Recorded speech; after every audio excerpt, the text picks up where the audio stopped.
So what is the takeaway message from this workshop? Is it's only meant to sensitize you about various aspects of pedagogy and research. So it's not that it will after the workshop you can tomorrow just start go and do something. It's sensitizing about different facets that need to know as a faculty when you begin your career as teacher. So this awareness is expected to sort of slowly help you over a period of time to develop as a good teacher and a good researcher. Okay, so it's not a magic wand, but it's a slow process, and we hope that if we tell you few things right in the beginning, that will help you. Again, very warm welcome to this workshop to IIT Bombay. I'll request Professor Gadre to say a few words, and then. A very good morning once again, and let me reiterate the very warm welcome which Professor Sachin Patwardhan has made for you. You will notice our work style in IIT Bombay at least. We don't have elaborate inaugurations. This is the inauguration. We are going to in a few minutes begin the academic part. Many of you I can see have a master's degree. In fact, all of you probably have a master's degree, and some of you also have a PhD degree. You will notice that this is meant to be a faculty induction workshop, and therefore we cannot expect you to simply listen to lectures. You will actually have to participate in some sessions. So some sessions will be essentially lecture format, or they would be an exposition and so on. But there will be, in fact, my sessions, the ones which I am coordinating, will have a lot of participation from you. In fact, we expect that you will express your thoughts and opinions, and that is true of several other sessions as well. So don't think that you can just come here and listen and go away. You must participate wholeheartedly, and then you will make the very best of these 5 days. Anyway, with that, I'd like to introduce Professor Sahana Murthy. Professor Sahana Murthy is a very dynamic young faculty member in the interdisciplinary program on educational technology. So this is something that is probably unique to our institute. It's only very few of the IITs that have something equivalent, an interdisciplinary program in education technology. We have requested the interdisciplinary program in education technology to take a significant part of this pedagogy portion. So now I wouldn't like to take too much of time, in fact hand over straight away to Professor Sahana. Okay, good morning, I am Sahana Murthy, and as Professor Gadre promised you or warned you, depending on how you take it, there's a lot of doing and activities in this program. And let's just get started with that. Okay, we are not going to do any more talk. So this is where we start. So imagine some teaching learning scenario. So the example that is here is current, voltage, not even 11th and 12th standard, something you may have seen in 8th or 9th standard. You remember how current flows through circuits. It doesn't matter what branch you are. Even I'm sure English people also go and switch on the bulb in their rooms and things like that.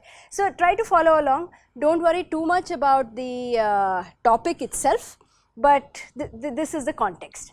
Okay, so imagine some teaching learning scenario for this subject.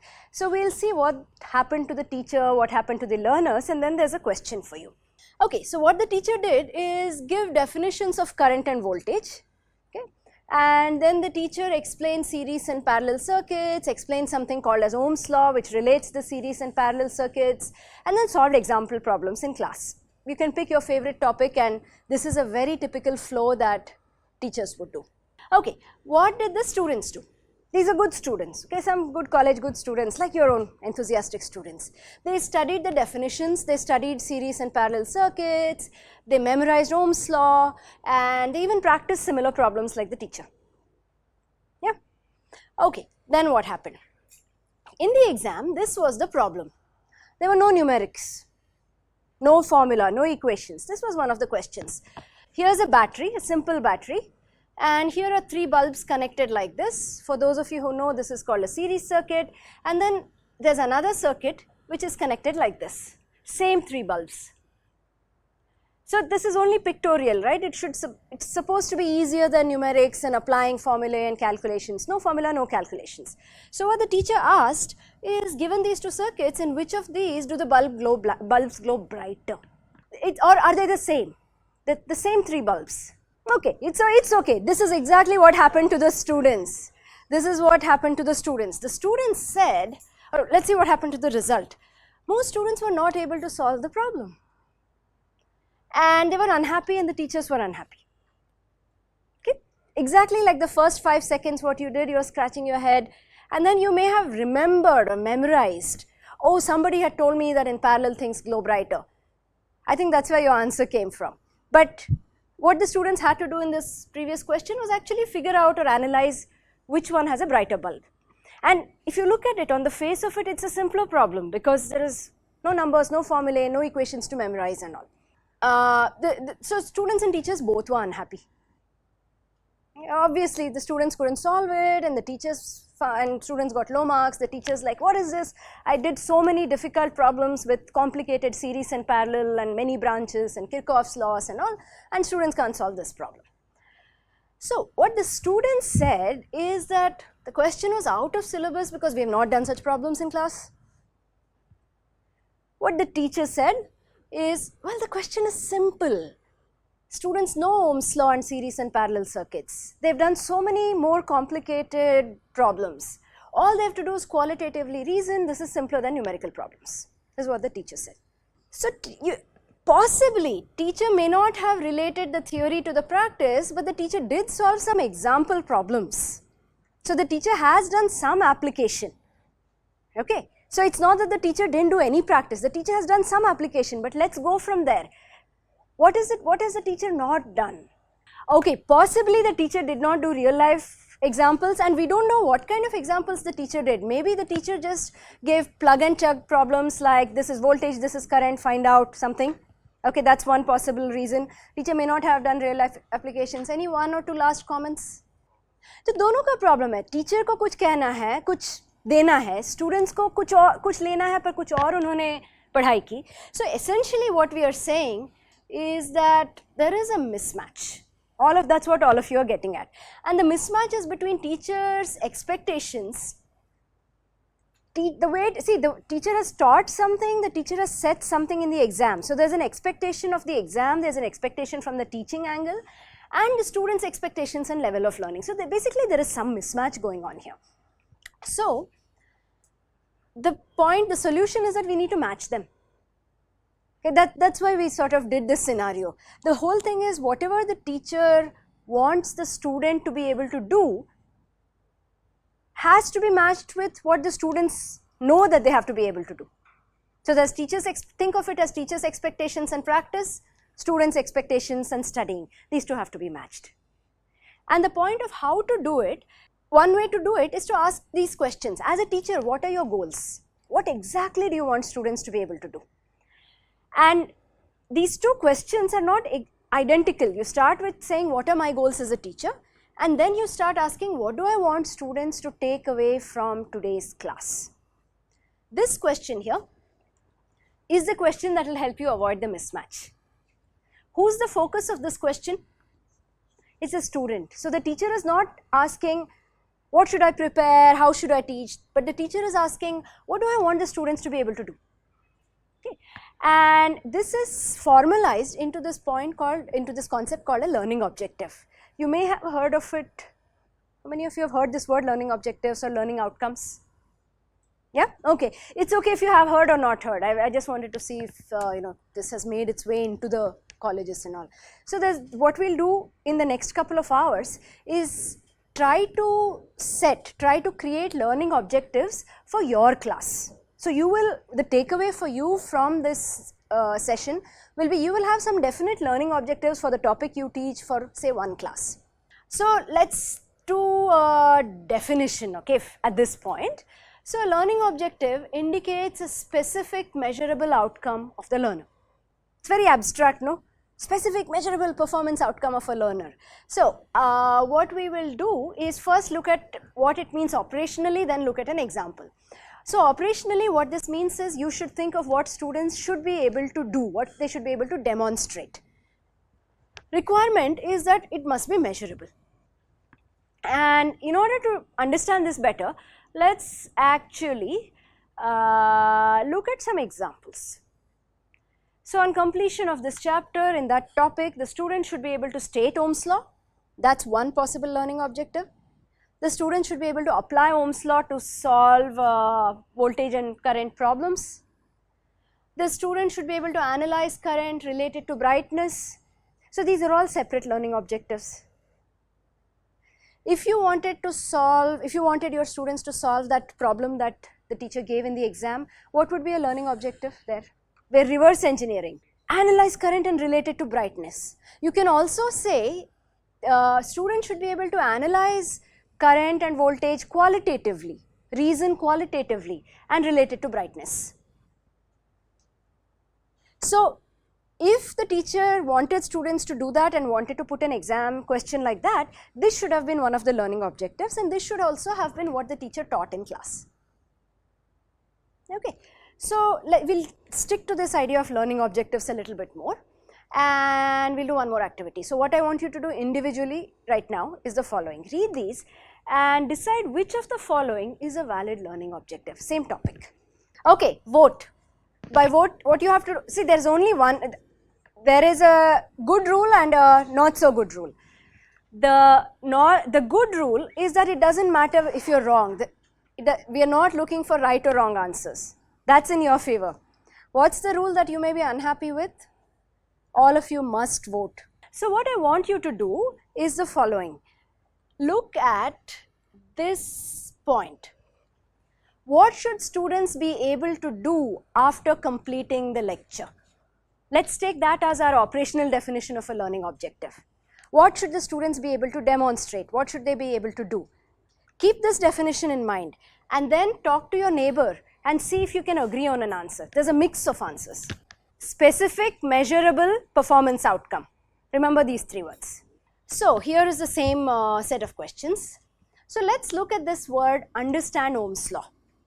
Okay, so I'm just going to pick on you. Those of you who are from, actually anybody. What do you mean by understand Ohm's law? If you are a teacher, what is it that the student should be able to do to show that he or she understood Ohm's law? Yeah, okay, everything related to it. So for him, understand means they should be able to do everything with that topic. Sit, it's okay. Does anybody have a different definition of understand something? Did you mean the same thing by understand? He must know the applicability. So you are hinting at applicability. Anybody else? What does understand mean? I'm one of the teachers. I say, well, you know what? I want student to be able to say what is Ohm's law. I want them to be able to define Ohm's law or state Ohm's law. That's also understand to some extent. Another teacher, you might say, I want students to be able to solve problems with Ohm's law. So the problem with this word understand, one of the problems with the word understand is that it's open to a lot of interpretation.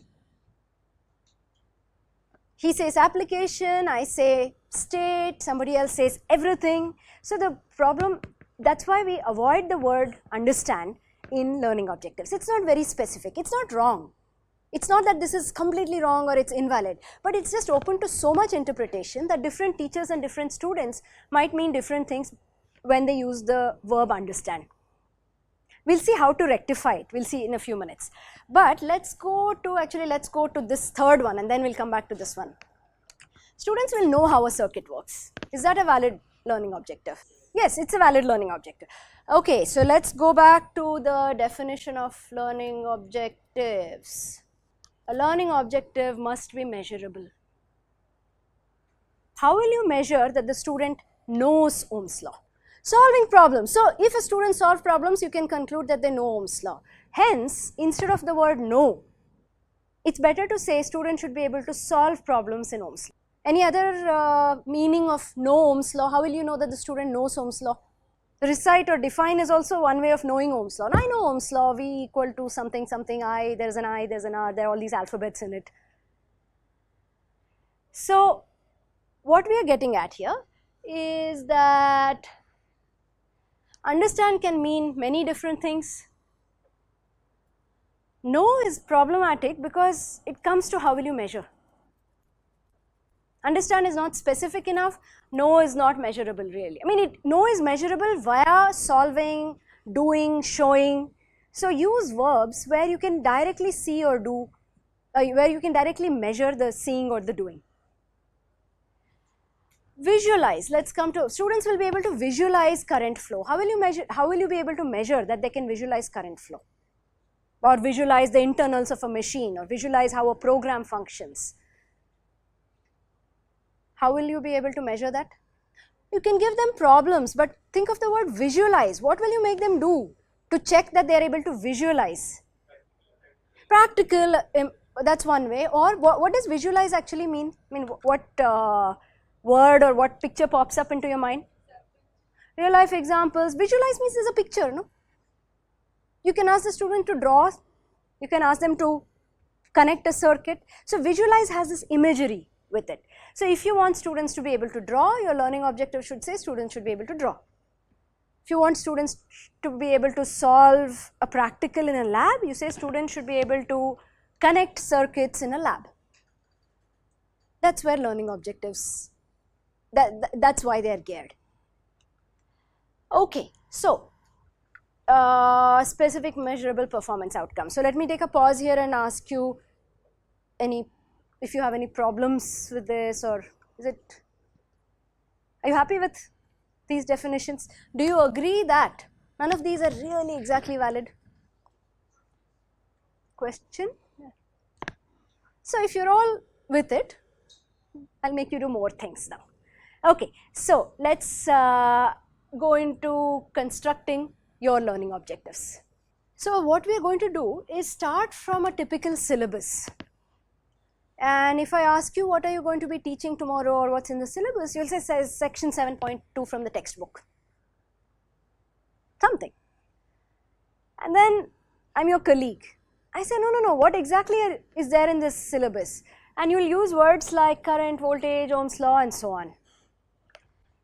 But when you go to learning objectives, you will write objectives that the kind that we already saw. Students will be able to define current, state Ohm's law, etc., etc. Yeah. So I have two questions for you. First question, what is similar between the syllabus and the objectives? What is similar between this column and this column? Content or topic is identical. Okay, next thing, what is different between these? Talk to your neighbor, come up with one difference between each pair. What is different between this column and this column? Yeah, these are some things, these are topics or things, this is the outcome, that's one difference. But can you analyze it a little bit more? What other differences do you see? It's not a philosophy as much, but I like the word approach. It's like a process, it's telling you a process. What else? We've already talked about all this, yeah. They're more precise because they tell you whether the student should define or state or solve a problem. Here it doesn't say what to do with current and voltage. What else? One more major difference. Think of the student, okay? Go back to our scenario, the mismatch scenario. If in one case, the student is told that this is going to be on the exam. In the other case, the student is told that this is what will be in the exam. What is the difference in the student's mind? They have a clear idea, expectations become clearer because they know exactly what they should be able to do here. Okay, so the purpose of learning objectives is that for learners, things are systematic. The skills, knowledge and attitudes that you want your students to develop are very clearly written. For teachers, it becomes systematic because the moment the teacher knows that these are what needs to be taught or this is what the student should learn, the teacher can structure the material accordingly. And for example, if this is a learning objective, students will be able to analyze current and relate it to brightness. What should the teacher do in class? Demonstrate, do problems of the kind we saw earlier. So demonstration means the teacher has to bring some either an animation or a real life objects, experiment. So it helps the teacher structure the class itself. And finally, assessment becomes very clear because the expectations on both sides are matched. Okay, all right. So some do's and don'ts of learning objectives. We already talked about why that's a remember that activity we did? We talked about why this is a don't. So it needs to be specific and measurable. So what is to be done is the following. Think of verbs which you can measure where the students have to do something. They're called action verbs. The moment you see the verb, ask yourself, can I actually measure how the student is demonstrating this? How the student is performing this? That's what you need to ask. Okay, so look at these verbs and see if students should be able to list the planets in the solar system. Can you measure that? Can you measure that students should be able to list? Measure means you have to be able to give a question or an activity to the students.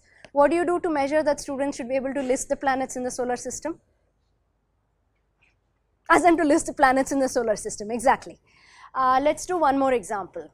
Students should be able to design a 3D model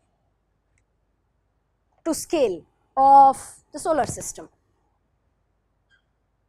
What will you ask? How will you know that students should be, how will you be able to measure this?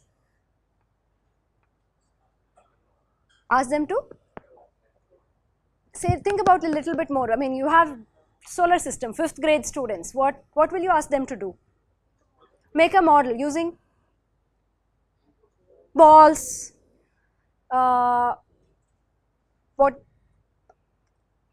individual students or together, maybe in a group, projects. So the moment you know students should be able to design a 3D model, you can think of a project, you can give them balls, you can give them string or wire, and maybe you can make them exhibit something. So the whole story of how you will measure has to be clear in your mind when you write these learning objectives.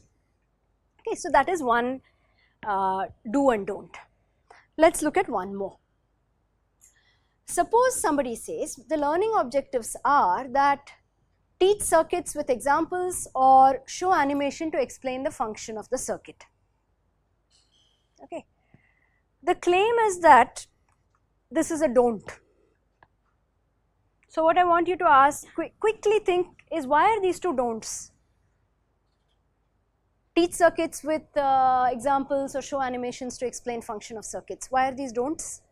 Okay, now look at the definition and what is not correct between teach circuit with examples and this definition. There are a few problems perhaps, but there's one key problem. What type of examples? Okay, real life examples in homes. That is a minor problem. Yeah, it is a problem, it's a minor problem. There's a major problem.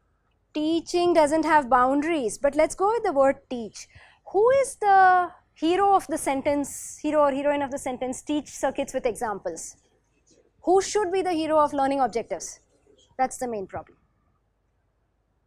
The second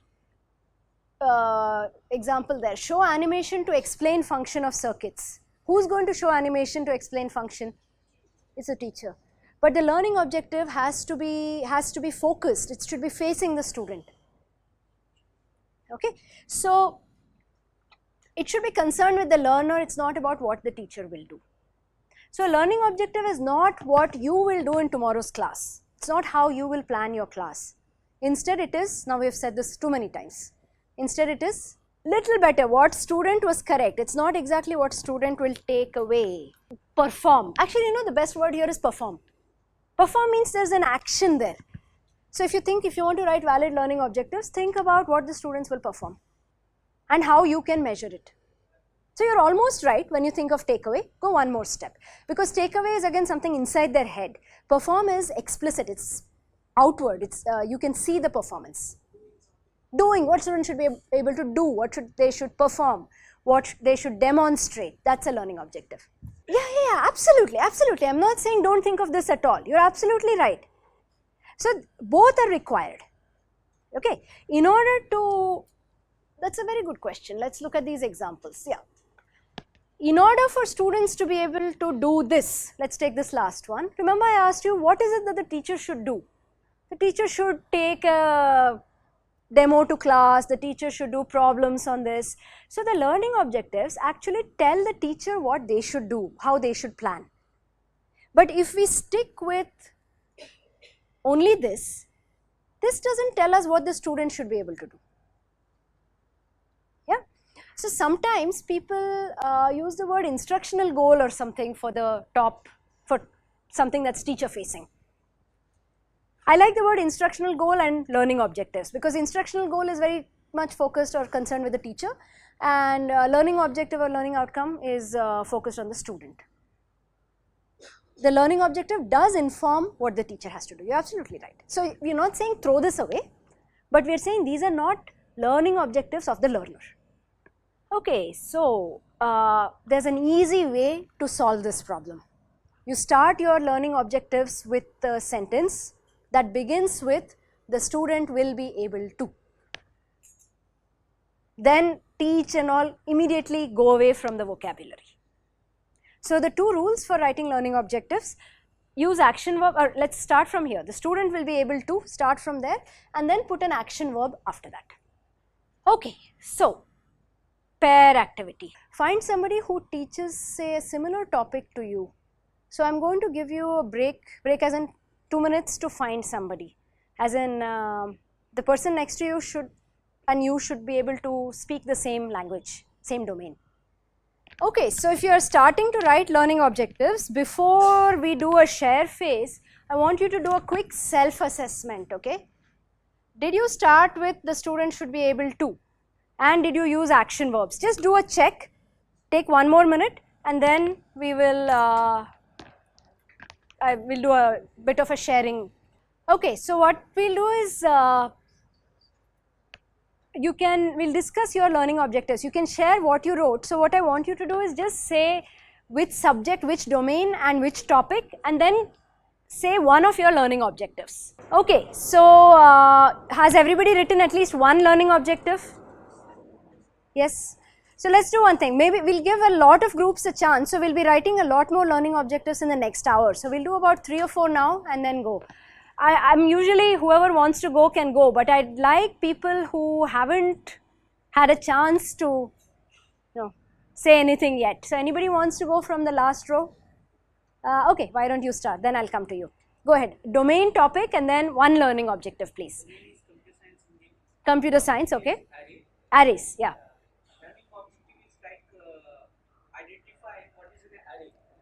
Student should be able to identify what is in an array.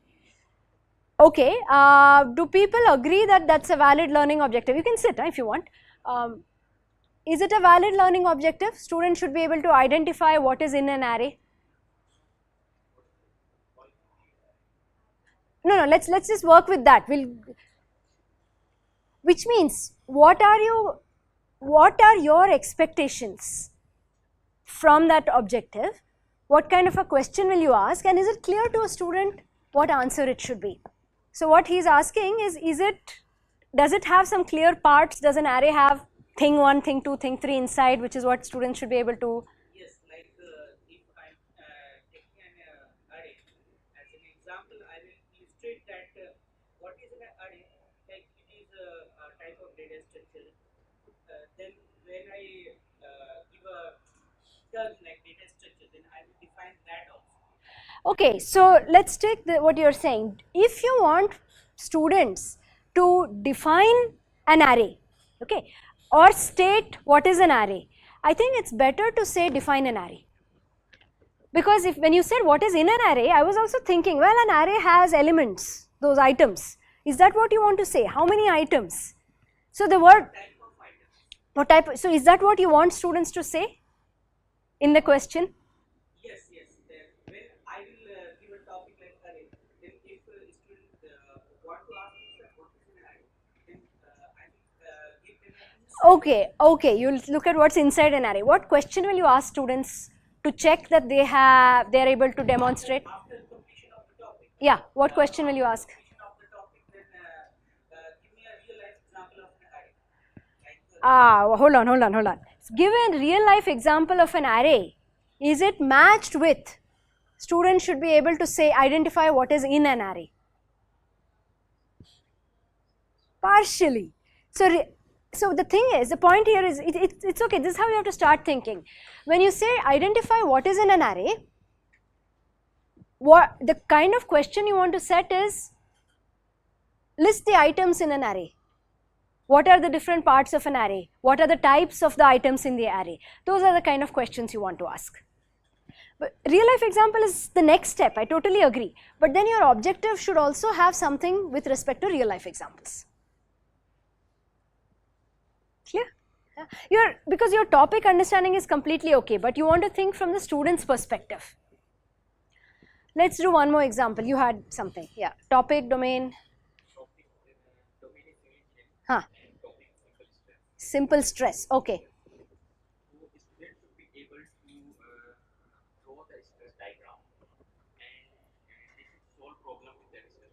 Okay, so the learning objective is students should be able to draw a stress diagram and they should be able to solve problems using that stress diagram. Is this a valid learning objective? What do you say? You're a student, right? You don't know civil engineering. You're exactly, you as in people from the other domains. I'm not from civil engineering. I'm thinking like a student. If that's a learning objective, are the expectations clear? Yeah. Okay, what's the prerequisite for a student to be able to draw a stress diagram? They should be able to define a stress diagram, they should be able to, the process of how to draw a stress diagram should be clear to them and so on. So this is what a teacher should keep in mind. The only point I'll make here is it's recommended that you don't combine two learning objectives into the same learning objective. So students should be able to draw a stress diagram and solve problems based on it. It's not bad. But let's say a student is only able to draw it and not able to solve a problem. Then is your learning objective satisfied or not? It's not very clear, right? You say, well, the first part is satisfied, the second part is not satisfied, you get into difficulty. So the recommendation is that if you want to say that the student should be able to draw a stress diagram and solve problems based on it, just split it into two. First LO is student should be able to draw a stress diagram. The second one is that student should be able to solve real life examples based on some stress diagram. Or is it a real example or? It's a real life example. That's the only comment I have. So student should be able to fill in the blanks of a sentence, right? Of a given sentence with appropriate prepositions. Valid? Yeah. Because this means that the student should be able to define what is appropriate, what is not appropriate, choose, all of those. There's something called triangle of effective learning and there are three things in it. This is just a summary or a recap of what we have done. There is a learning objective, students will be able to do something. There are instructional activities like what one of you asked. Given a learning objective, what is it that the teacher will hear? The students are doing something. Here one teacher is talking to two students. So instructional activities are what happens in the classroom, what the teacher does, what the students do, how the teacher plans the class, plans the homework and so on. And then there is a third, assessment. These three things, so if I draw a triangle like this, what it means is that these three things should be matched or aligned with each other. Only when they are aligned is the teaching learning process going to be more effective. So what we are going to pay attention to now is this part. How exactly are you going to align assessment with learning objectives? As in, we are going to write questions and objectives which will avoid that mismatch. And let's go back to, let's think a little bit about what is meant by assessment. We say it's a process of collecting evidence of how much students learnt. Some evidence, again it goes back to this idea of performance outcome.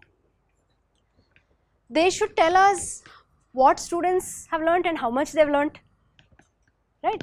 So what we need to do, okay, all we are saying here is that this learning objective and assessments need to be aligned with each other. That's the main point we are trying to make here. Okay, so now let's go back to our learning objectives and ask a question. It's the same learning objectives that we saw earlier. Ignore the answer for now, but are these 4 learning objectives, are they the same level or difficulty, or is there some hierarchy? It doesn't matter if you don't know the subject, just read the sentences. Is there a notion of easy, less time, difficult, more time, complex, or are they all equal? Something different, no? How are they arranged, these learning objectives? Looks basic, simple, quick. Defining current is very quick, very short. And the amount of mental work or cognitive work that a student has to do to state Ohm's law is less than the cognitive level of something like analyze current. Okay, so there is some hierarchy here, and so typically when we write learning objectives, as a teacher, we don't have all learning objectives at the same level. Some of them are list, identify, some are solve, some are design, analyze, and so on. So in order to assess students for tasks at different levels, what we need to do is write assessment questions also at different levels. So we are not talking only of easy versus difficult, but we are talking about at the mental level, are students doing defining and stating, or are they doing solving, or are they doing designing? So learning objectives are at different levels, assessment questions are at different levels, and they have to be mapped. Okay, so align assessment to learning objectives, and what you will do now is write questions corresponding to various cognitive levels as we go on discussing. I think we've already done that. Find a partner, same domain, now it becomes even more important. Okay, so there is a formal structure. See, our life is easy again, that it's not that we have to decide which level what belongs to. There is a framework which talks about the hierarchy or the difference or the change in cognitive levels. That's like the complexity of thinking when we write learning objectives and assessment questions. This has various levels. We'll start at the bottommost level and then we'll go to the top. It has 6 different levels. Okay. So the first level is called recall. What the student has to do if you have a assessment question in recall is recognize or recall facts. And every level has associated action verbs. So our life is really easy as teachers. Action verbs indicate which cognitive level the student has to think at. So if a student has to recall something, your action verbs will be define, identify, list, and so on. Yeah. So let's look at an example. Example is define current, state the units of current. So recall, state Ohm's law. Right? These are the action verbs: recognize, remember, define, list, identify, and so on. This is the basic one. Any questions at this point?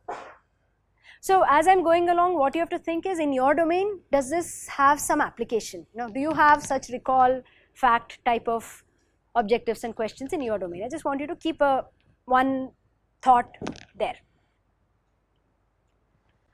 Let's go to the next level now. This level is called understand. Unfortunately, till now we said don't use the word understand at all. This is not, don't use the word understand in a learning objective, but this level's name, the technical name is understand. It's one level above recall. Understand means the student has to explain something, interpret something, give an example of something, give a meaning of something. To be able to interpret or give meaning, the student should be able to recall facts. So the lower levels are subsumed by the higher levels. Action verbs are describe, explain, and so on. So here is an example. Explain what would happen to the current in the circuit if this battery voltage were increased. Okay, this is an understand level question. Why is it not recall? Recall means memorize, okay, think of it like this. Can a student really memorize it? Look, I've given a diagram here. This is one level more than memorization, but it's a simple explanation, simple interpretation. The student will say, oh, there are 2 bulbs, they're all connected serially, so something. Clear? What's recall and understand? Okay, task for you. Within your topic, write one question in recall and one in understand level. Okay, so the question is, if there is enough space, which sorting algorithm should we use? What I want all of you to think about is, in order to answer this question, what all does a student have to do? Think about all sorting techniques, do a comparison, choose the appropriate one. So is it a recall level question? Recall means memorize, and they should, yeah, so this question that you said, the student has to do all of this. Can everybody please pay attention, because the examples are valid for everyone, okay? Even if it's a different topic, the points, when the discussion and the points we bring about are valid for everyone. So it's a very good question that given a situation, and if you have enough space, which sorting technique should you use? So when a student has to think of all the techniques, do some comparison and then decide, there's a lot of mental work going on. Yeah, so it's at least understand. I'm going to claim it's a little higher than that also. Maybe understand. Okay, it's not a bad idea, but if you say that my learning objective was list different sorting techniques, let's do this question. The learning objective is list different sorting techniques. If you have enough space provided, which sorting technique should we use? Is the objective and assessment question aligned? List different sorting techniques. If you have enough space, which sorting technique should you use? At least the CS people. Are these two aligned or misaligned? Which one is higher? Question or objective? Question. So if you do this, something like this, you will reach that point where teachers are unhappy and students are unhappy. It's an excellent question, no doubt about that. But if that is the question, the objective has to be appropriately aligned to it. So let's do one last reverse engineering. I'm going to tell you, I'm just going to repeat their assessment question and what should be the objective for it. Just concentrate on the abstract words. If you had enough space, which sorting technique should you use?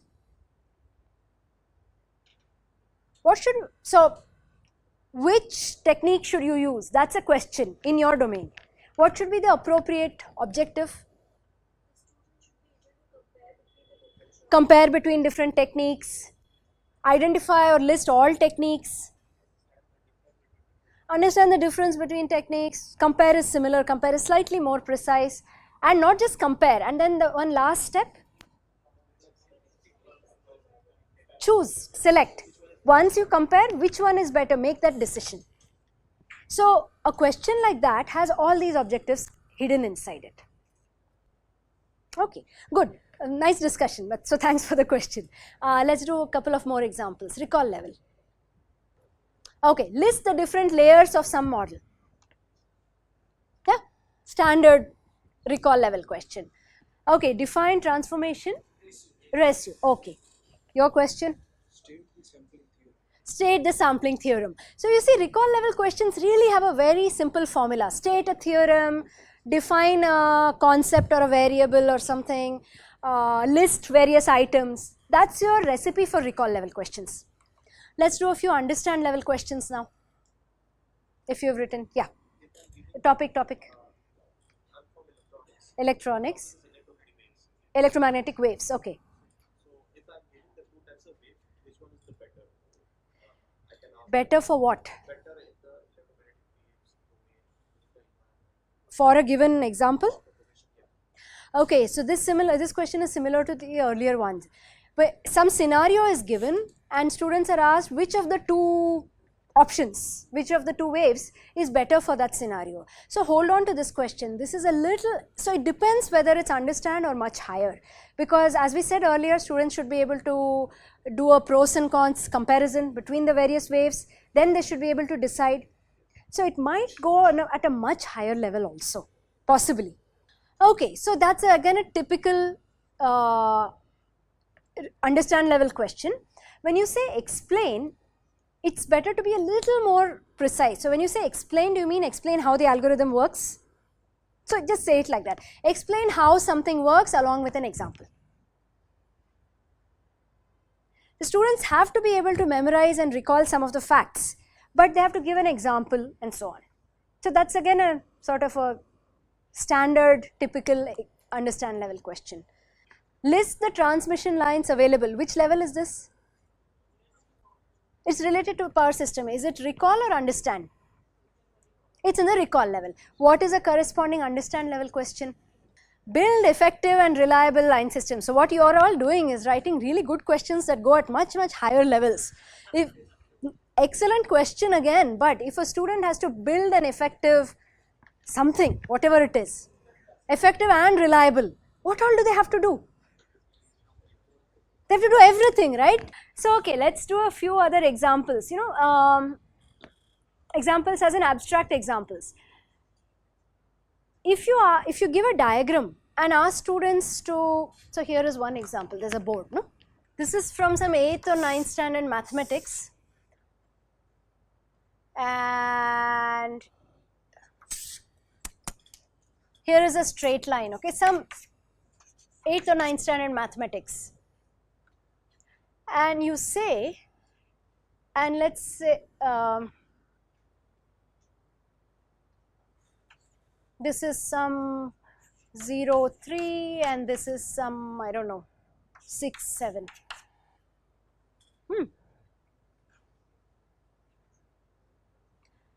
And if you ask the students to identify the y-intercept, remember y-intercept, y equal to mx plus c, identify the y-intercept of this line. You know what is y-intercept? You have to be able to make meaning of this diagram. You have to be able to translate this diagram into some mathematical idea. So questions like this are understand level questions. Or if you want to give an equation, you say y equal to some 10x plus 3. Identify the slope and intercept from here. It's more than a recall level question. They are not solving a problem, but they are looking at this equation and they are trying to probe it a little bit more, trying to identify what's inside this equation. I know that an equation is y equal to mx plus c, so anything that's in front of x is the m, etc., etc. How to convert a single phase transformer into an auto transformer? Maybe, it may be understand, it may be one level higher depending on how much you expect, I mean what exactly you expect the students to know. This may be understand, because if it's a straightforward process to go from one to the other, I don't know your domain.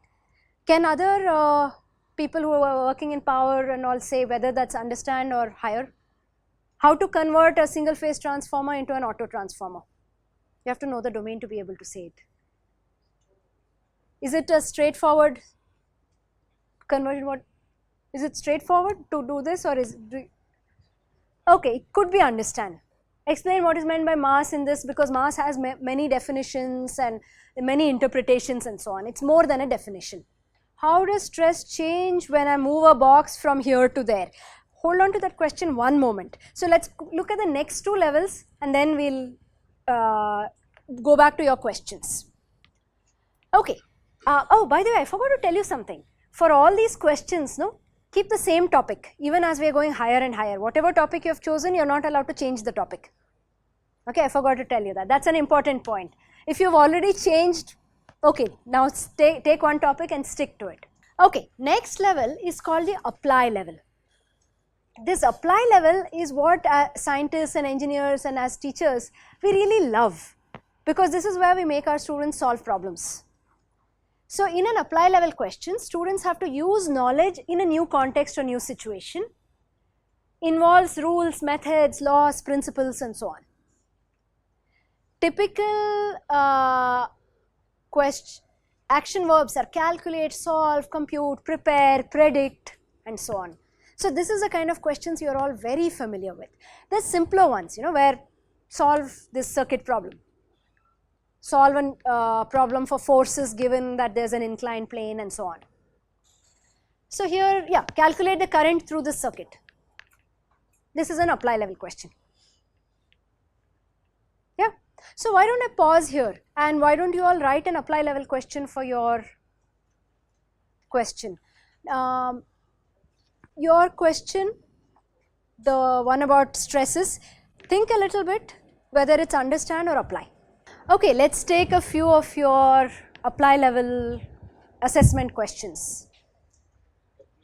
One, calculate power. Calculate power by itself is not enough. In this given scenario, given a circuit or a, for the given equation. So given this equation, calculate power. Okay, somebody else had. Drop a particle from a height, what's the time taken to hit the ground? Calculate the time taken to hit the ground. Okay, few others. This one is sort of, yeah. Derive stresses in a tapered section. Possibly, yeah. Sort the given books in alphabetical order. So, the point I want to make, this is a good example to make a point. In order to sort books in alphabetical order, so what all do the students have to do?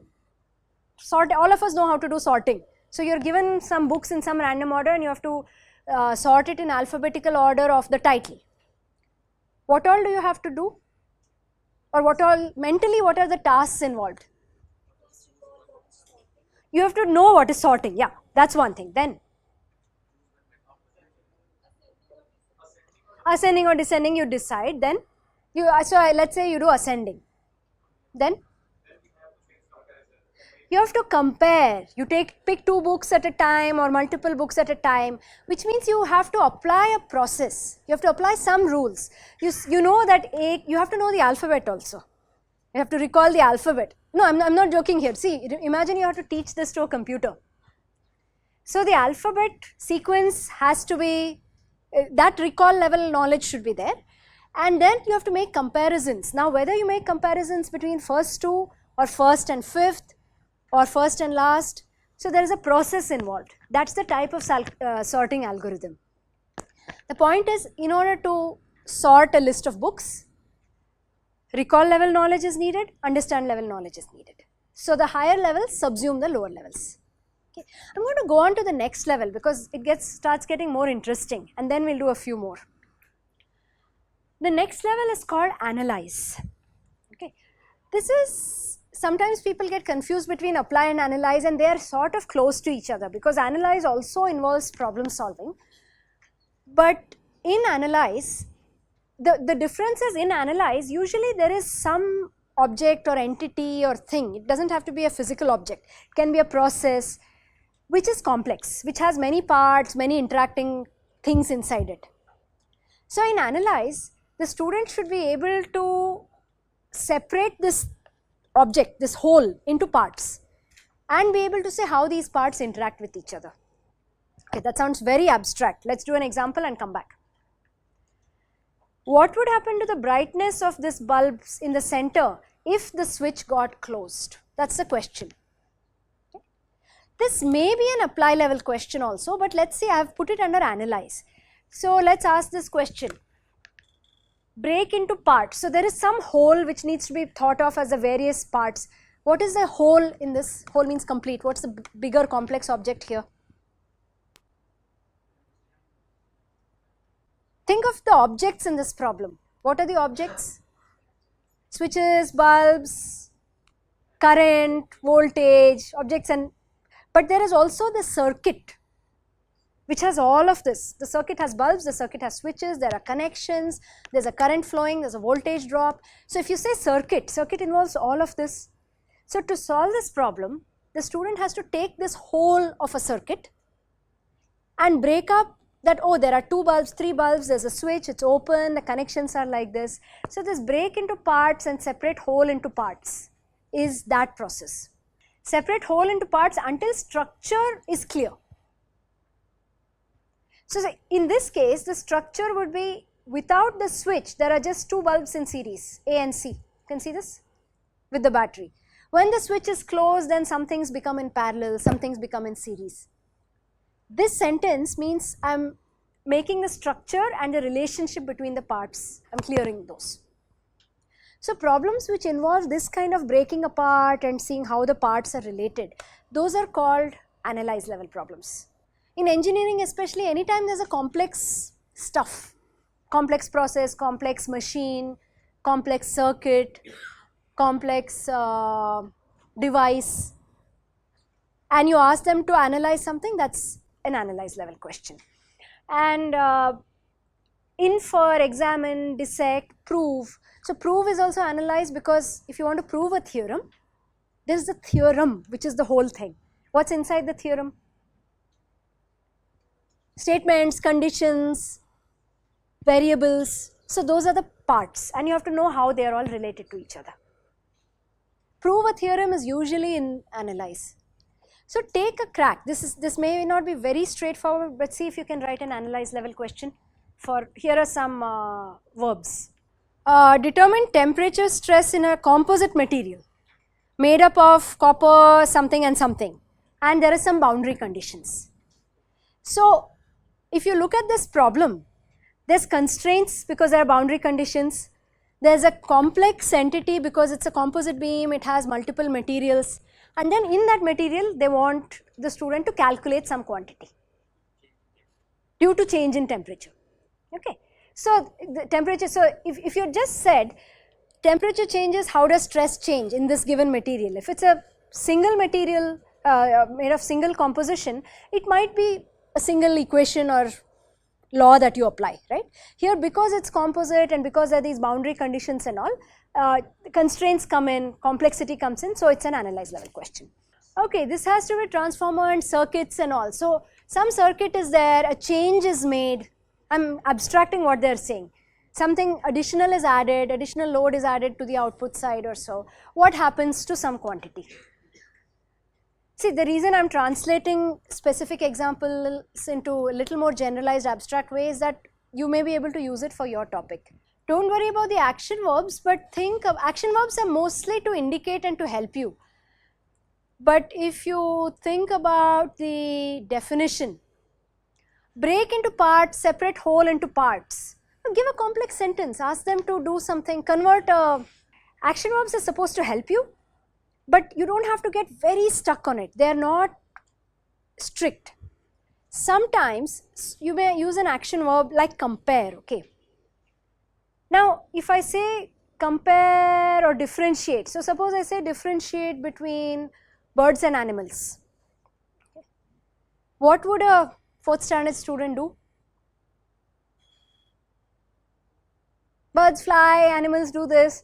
They might just remember, oh, birds have these properties. They may just memorize and tell you. So compare can be like an understand level question, or it can be a little more deeper question. For example, if we say compare between these two processes, that's more than understand. So the word compare or the action verb compare by itself doesn't tell you which level it is, but it's indicative. If you want to actually write a question, you want to go to the definition and then use the see if the action verbs help you. Okay. All right, last 2 levels, and then I'll do those 2 levels together. So this is called an evaluate level. Evaluate is like analyze, except you are making a judgment or a decision. Which method is better? Which is more effective? I'll give you one example from just everyday life. This if you see Wikipedia and cognitive levels and all, you'll see this example. So there is a family and the child says, oh, I want more jam, I want jam, loves jam. So the assessment question is jam healthy? Is jam healthy is an evaluate level question. Why? Why don't you do it? So how will you answer this question, is jam healthy? Is it a yes no question? What will you think if I asked you, is jam healthy? What will you ask? What is inside jam? What are the nutrients? Okay, inside jam is fruit, lemon and sugar and butter. Is that enough? Is jam healthy? Jam has fruit, lemon, butter and sugar. What will you ask next? Percentage, how much sugar, how much butter. So you see, the moment you have to start answering is jam healthy, you have to start breaking out, you have to do analyze level tasks. But it's not only analyze level tasks. Once you do the analyze level task that, okay, it has 50% fruit, 20% butter, so much sugar and all, then you go to the rules, you go to apply and say, if it has so much sugar and so much butter, does some nutrition rule tell me whether it's healthy or not? Go back to jam. So in an evaluate level question, you'll judge value based on criteria. You have to do analysis and apply and all. So all the top levels are they subsume the lower levels. Okay, for example, decide in which of these circuits does the bulb glow better, higher, brighter. You remember this question? The first mismatch, so this was an evaluate level question. Think of it, so I won't spend too much time. Can you think of a evaluate level question in your topic? Just something that comes to your mind. Is something effective, or which method is more effective? Questions of that nature. Which something is more efficient? which process is more, give two processes, which of these two processes is more efficient, okay. Are transformer the main reason for why why you use AC? Because there you have to see what are the various reasons, are there more than one reasons, can you connect it back to transformers and then make this decision. So judgment, decision making and all is evaluate level question. We'll do the last one and then we'll see if you want to do an example. The last one is called create. So in engineering especially, anytime you have a design task or a build task, remember you had a build task back there, long ago you had given an example of a build task. Build something, design something is a create level task. Plan, produce, even recombine. I give you a machine, it's broken, fix it or make it better by doing something. So those are called create level tasks. Design a circuit that will reduce this fan's rotation speed to 40% of its current speed. So you want to design one of those, I forgot what it's called, the regulator which turns. Okay, so quick design level questions. Okay, so computer science is a little tricky, we'll come to that. So if we say write a program, create a program to do something or implement a cue to do something. Write a program or implement a program can be apply or can be create depending on how complex the task is. So if you want to write, if you want to write code for creating a system, of course that's a create level. But if you write code to sort some two things, that's only apply level. So create a program or write a program, it can go in either side, you have to be careful, and that's why don't go only by the action verb. See what the student actually has to do. In a given network, find the shortest path. So think whether the student has to do all of these things. My feeling is it's more like apply or analyze. Okay, just ask your other computer science colleagues because they have to, mostly it's an analyze level question because they have to look at the network, see what's inside it and then determine the shortest path. Okay, the question, it's a valid question. So the question is evaluate and create level questions seem to be like the pinnacle, seem to tell you that the student has learned the entire topic. So why bother giving recall and understand level and so on. So I'm going to pose a question back to you. In order to do an apply level question, what are the cognitive tasks the student has to do? You have to do recall level. So there is the first thing to keep in mind is in order to do evaluate and create, the student has to be able to do the other levels and needs practice in those levels. Okay, so it's possible, like when you're doing PhD, you'll almost have no recall and understand level questions. You'll be doing create level all the time because you already have a lot of practice in understand, apply, analyze and so on. So it depends on the level of the students, the age, beginning of the topic, end of topic. You have to make sure that the student actually is able to do recall level, recall, apply, etc. before giving them a evaluate or create. That's the main thing. There's a lot of demoralization otherwise. They'll look at these questions and they'll say not possible. But you're right, that's where you want them to go eventually.